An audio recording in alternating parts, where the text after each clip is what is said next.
নমস্কাৰ ছাত্ৰ ছাত্ৰীসকল ই কক্ষালৈ তোমালোকক স্বাগতম জনাইছো মোৰ নাম অবিস্মৃতা বৰঠাকুৰ আজি আমি আলোচনা কৰিম অষ্টম শ্ৰেণীৰ 12 নম্বৰটি পাঠ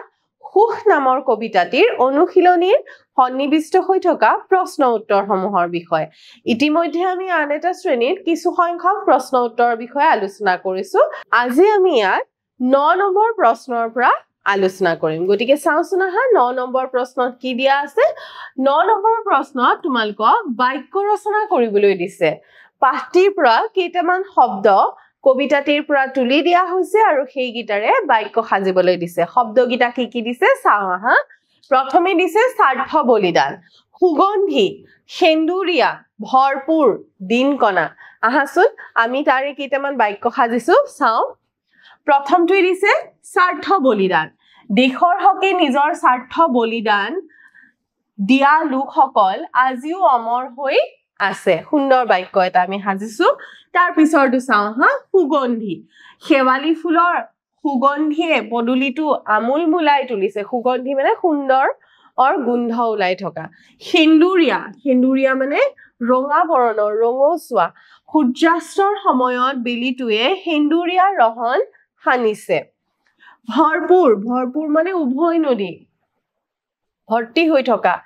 আমাৰ বিদ্যালয়ৰ বাগিচাখনত ফুলেৰে ভৰপুৰ হৈ আছে দিনকণা ৰবিনে দিনকণাৰ দৰে পকেটত থকা চশমাযোৰ বিচাৰি হাহাকাৰ কৰিছে দিনকণা মানে হৈছে যে দিনত নেদেখে বা দেখিও যিটো নেদেখে সেই অৰ্থত দিনকণাটো ব্যৱহাৰ কৰা হয় গতিকে আমি লিখিব পাৰো যে ৰবিনে দিনকণাৰ দৰে পকেটত থকা চশমাযোৰ বিচাৰি হাহাকাৰ কৰিছে পৰৱৰ্তী প্ৰশ্ন চাও আহা ইয়াত দিছে কবিতাটোত থকা জুৰীয়া শব্দকেইটা বিচাৰি উলিয়াই বাক্য সাজা গতিকে কবিতাটি পঢ়োতে আমি কেইবাটাও জুৰীয়া শব্দ পাইছিলো ইতিমধ্যে আমি জুৰীয়া শব্দৰ আভাস আন এটা শ্ৰেণীত পাই আহিছো গতিকে সেই জুৰীয়া শব্দসমূহৰে আমি বাক্য সাজো আহা প্ৰথম পাইছো আমি শক্তি সামৰ্থ্য অনুযায়ী মানুহে দান দক্ষিণা কৰিব লাগে দিনকণাই সুখ বিচাৰি হাহাকাৰ কৰিব লগা হয় নৰনাৰীৰ পাৰ্থক্য নাৰাখি সকলোৱে সমান সুযোগ পোৱা উচিত গাই গোটা পেটে ভৰাল স্বভাৱৰ হ'ব নালাগে আৰু শেষৰটি হৈছে ভাই ভনী ৰাজু আৰু মাধুৰী দুয়ো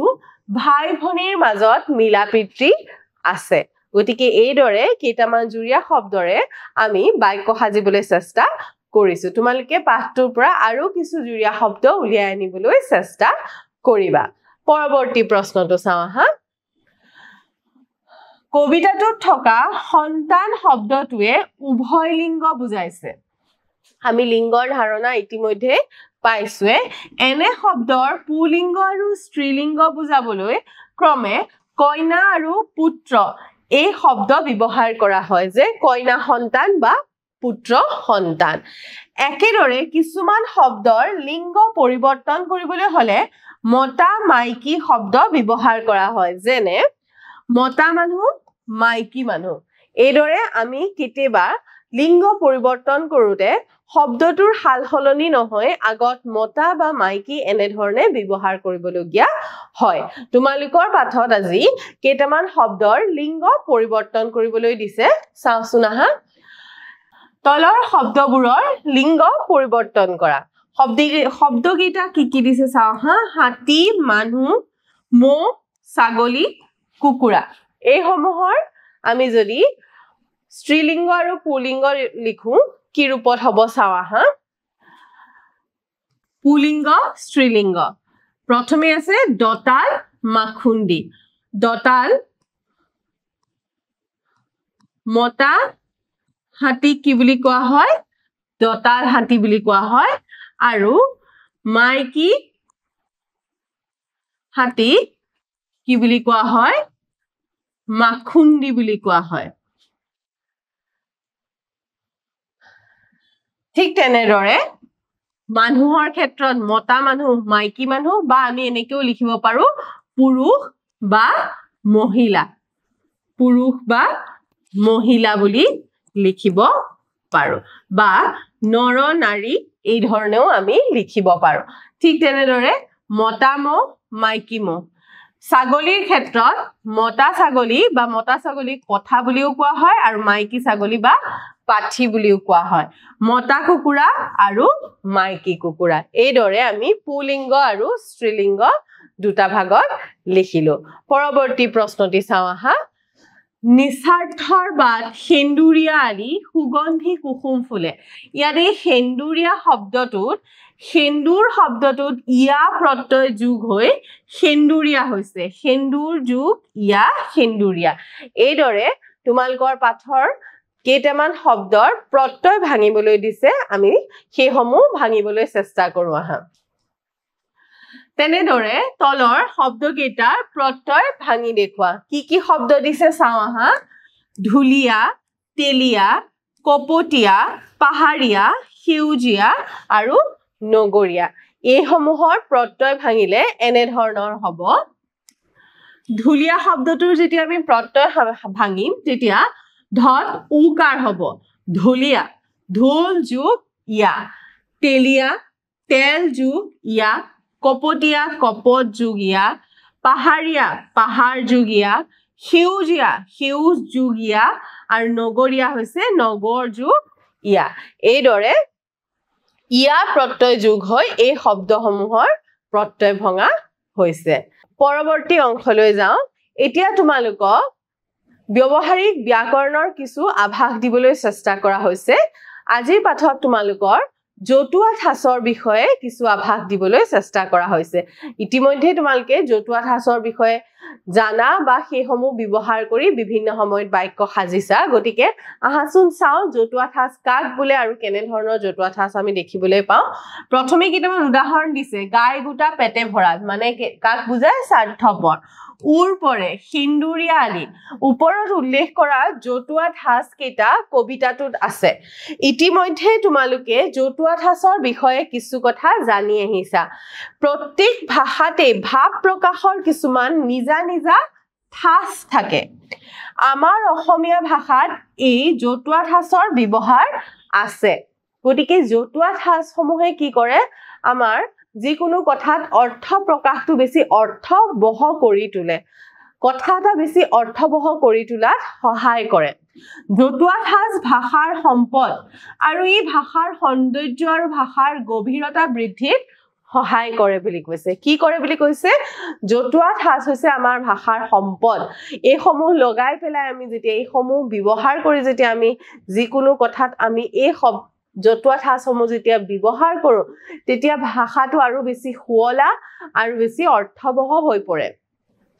ই ভাষাৰ সৌন্দৰ্য ভাষাৰ গভীৰতা বৃদ্ধিত সহায় কৰে সেয়েহে জতুৱা ঠাঁচ ব্যৱহাৰ কৰিব জনাটো প্ৰয়োজনীয় কথা জতুৱা ঠাঁচ শুদ্ধকৈ প্ৰয়োগ কৰিলে বাক্য শুনিবলৈ শুৱলা হয় আৰু প্ৰকৃত অৰ্থ ওলাই পৰে তলত কিছুমান জতুৱা ঠাঁচৰ উদাহৰণ দিছে চোৱা কথা দে মানে হৈছে প্ৰতিজ্ঞা কৰা বা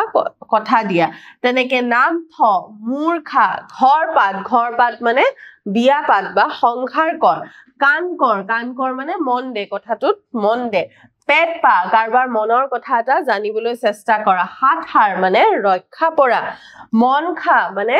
কিবা এটা বস্তু যেতিয়া পছন্দ হৈছে মনে খাইছে বুলি আমি কওঁ তেনে অৰ্থত ব্যৱহাৰ হয়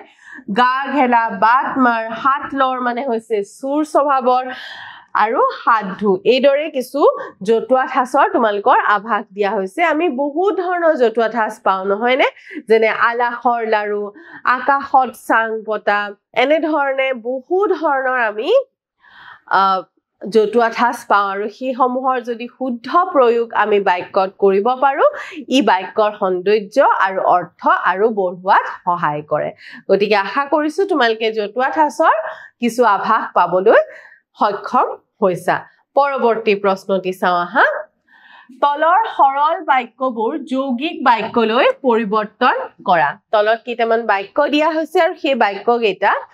সৰল বাক্যত দিয়া হৈছে আৰু সেইসমূহ যৌগিক বাক্যলৈ পৰিৱৰ্তন কৰিবলৈ দিয়া হৈছে আৰু প্ৰথমে এটা উদাহৰণো দিছে যেনে সৰল বাক্য সদায় কি হয় এটাই বাক্য থাকে য'ত ক্ৰিয়া এটাই হোৱা দেখিবলৈ পোৱা যায় যেনে মণিয়ে ভাত খাই স্কুললৈ গ'ল যৌগিক বাক্য কেনে ধৰণে হ'ব মণিয়ে ভাত খালে আৰু স্কুললৈ গ'ল এই আৰু অব্যয় পদটো লগোৱাৰ লগে লগে এই সৰল বাক্যটো কি হৈ গ'ল যৌগিক বাক্যলৈ পৰিৱৰ্তন হ'ল আমি বাক্যৰ বিষয়ে ইতিমধ্যে আন এটা শ্ৰেণীত পঢ়ি আহিছোৱে বাক্যক তিনি ধৰণৰ ভাগ কৰা হয় সৰল বাক্য যৌগিক বাক্য আৰু জটিল বাক্য গতিকে তোমালোকক কি কৰিবলৈ দিছে সৰল বাক্যৰ পৰা যৌগিক বাক্যলৈ নিবলৈ দিয়া হৈছে তাৰ পৰৱৰ্তী প্ৰশ্নটো চাও সঁচা কথা ক'লে সকলোৱে মৰম কৰিব গতিকে এইটো যদি আমি যৌগিক বাক্যলৈ নিও এনে ধৰণে হ'ব যদি সঁচা কথা কোৱা তেনে হলে সকলোৱে মৰম কৰিব গতিকে এই তেনে হলে শব্দটো লগাই দিয়াৰ লগে লগে এইটো এটা যৌগিক বাক্য হ'ল ব্যায়াম নকৰিলে স্বাস্থ্য ভালে নাথাকিব এই সৰল বাক্যটো যদি আমি যৌগিক বাক্যলৈ নিও এনে ধৰণৰ হ'ব ব্যায়াম নকৰিলে কিন্তু স্বাস্থ্য ভালে নাথাকিব বা যদি ব্যায়াম নকৰা তেনে হলে স্বাস্থ্য ভালে নাথাকিব পৰৱৰ্তী প্ৰশ্নটো চাও পৰীক্ষাত প্ৰথম হোৱাৰ বাবে প্ৰমোদক সকলোৱে ভাল পাইছিল আৰু এইটো যদি আমি যৌগিক বাক্যলৈ নিও আমি এনে ধৰণে লিখিব পাৰো পৰীক্ষাত প্ৰথম হোৱাৰ কাৰণে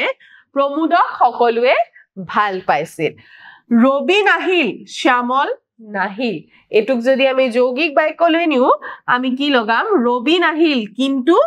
শ্যামল নাহিল গতিকে যৌগিক বাক্য হৈছে যেতিয়া দুটা পূৰ্ণ বাক্যক আমি আৰু অথবা কিন্তু